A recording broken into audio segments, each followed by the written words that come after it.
Ruang bisnis kemarin dapat telepon dari salah satu orang yang sudah memiliki usaha dan usahanya franchise. Jadi dia sudah beli 40 juta franchise-nya, tapi kan kebutuhan bahan bakunya berkelanjutan. Jadi dia setiap hari akan atau setiap bulan dia akan di sub bahan baku sesuai dengan franchise tersebut. Tapi apa yang terjadi? Selama sudah 2 tahun dan ada effort juga dari si pembeli franchise, dia menyewa tempat, belum lagi karyawan. Franchise belum tentu bisa menjadi solusi bisnis. Tapi demikian juga, membuka usaha baru dengan ide kita sendiri juga butuh sebuah effort dan biaya. Nah, semua biaya-biaya yang keluar itu ada loss-nya karena kita belajar. Gak usah berlama-lama, coba kita dengar percakapan ini. Semoga ini bisa menjadi manfaat bagi kita.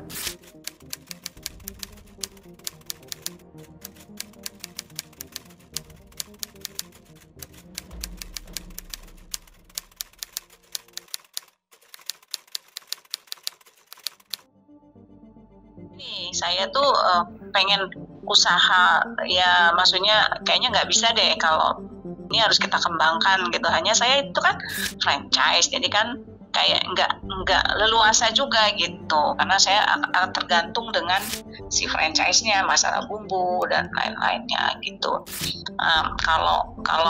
Kalau misalnya kan, kalau franchise tahu sendiri Bang, itu semuanya harus kita bayar lagi gitu. Nah, tapi saya berpikir kalau saya kan pakai telur Bang.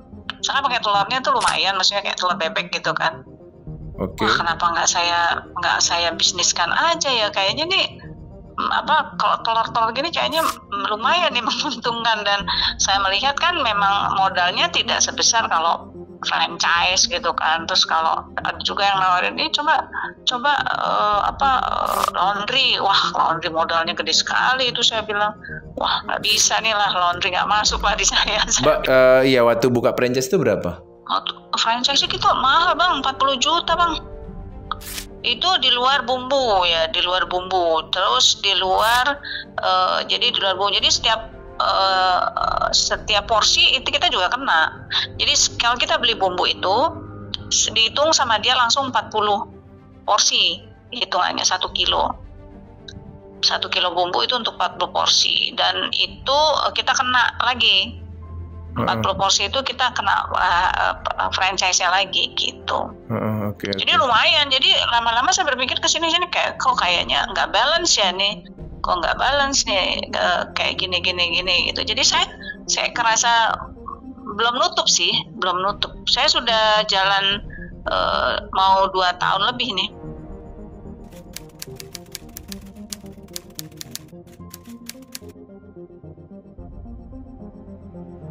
Ya pada akhirnya jadi gali lubang tutup lubang Bang. Jadi kita harus nombokin terus. Nombok terus itu untuk gaji karyawan. Terus kebetulan saya itu kan sewa tempatnya kan. Jadi secara otomatis kan ya perhitungannya udah nggak balance gitu. Pesanmu apa untuk orang yang punya usaha dengan pengalamanmu dulu aja lah? Tunggu, usaha apa nih? Semua usaha ya? Iya, apa yang sudah kamu lewatin dengan seusiamu sekarang? Okay. Pengalamannya sedikit aja ya, kurang lebih. Sebelum aku tutup, ada sebuah spirit untuk orang-orang yang mungkin di luar sana kan melihat pekerja harus menghargai seorang pengusaha, karena pengusaha juga kan bukan karena banyak duit, kan begitu kan? Betul banget. Kira-kira pesan intinya jangan pernah menyerah apapun itu. Jangan pernah menyerah, jangan merasa kalau udah kayak gini aku nggak mau lagi gitu. Saya dulu dari konveksi Bang. Oke. Sebelum pandemi kami berjalan konveksi. Tapi setelahnya itu kami stop. Akhirnya saya membuka mie itu, dan ternyata mie itu tidak sesuai dengan harapan dari awal sih, karena memang tidak semua orang juga kan suka bakmi gitu. Pasarnya tergantung selera mereka kan beda-beda. Padahal kami itu mie-nya nggak pakai minyak, nggak pakai sama sekali minyak, hanya direbus bumbu. Tetap aja tidak sesuai dengan perkiraan awal gitu. Nah, semua itu kan pasti ada resiko ya. Tapi kalau resikonya secara terus menerus kan kita juga nggak mau gitu kan ya. Cabangnya ada berapa? Tapi Enggak, saya satu. Enggak, saya satu. Sabeng yang di-franchise-kan ini secara se-Indonesia Raya ada berapa? Oh, cuman ada 3 kayaknya, apa 4 ya? 4 sih. Oke. Oh, berarti ada 4 sih. Oke, sebelum kita lanjut lebih maksudku mau saya akhirin, tapi kita tetap terhubung, cuma rekamanku tadi aja kan. Oke. Iya. Aku makasih Mbak Nilu pesannya ya. Sama-sama. Oke. Semangat, yang penting semangat ya Bang, semangat. Makanya saya kalau saya nggak semangat, saya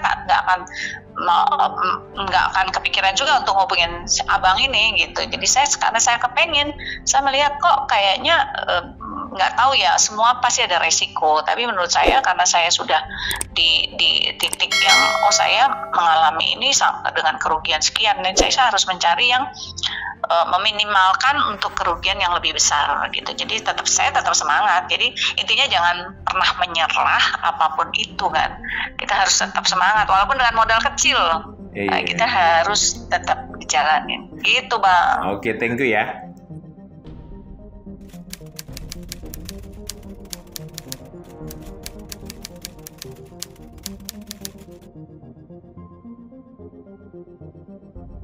Itulah pembelajaran bagi kita dari cerita yang kita dapat tadi. Dengan sudah biaya yang dikeluarkan membeli franchise, tujuannya kan awalnya ingin meminimal resiko supaya kita tidak perlu banyak belajar, kita sudah membeli usaha orang yang sudah jadi. Tapi ternyata bukan jadi solusi. Apakah perlu observasi dan hal-hal yang lain? Saya pikir semua pasti akan ada kendala dan ada pembelajaran. Tapi yang paling utama dari semua yang tadi saya rampung atau saya sudah memulai suatu usaha, kembali lagi ada di diri kita. Cepat atau lambat, kamu harus bisa mengambil keputusan. Dan tadi sudah 2 tahun, saya pikir kamu sudah bisa memutuskan apakah usaha ini lanjut atau tidak. Ini pembelajaran bagi kita. Jangan lupa like, comment, subscribe. Mudah-mudahan kita bisa men-share video-video yang lebih bermanfaat lagi untuk menjadi pembelajaran kita bersama. Tapi bukan untuk saling menyalahkan.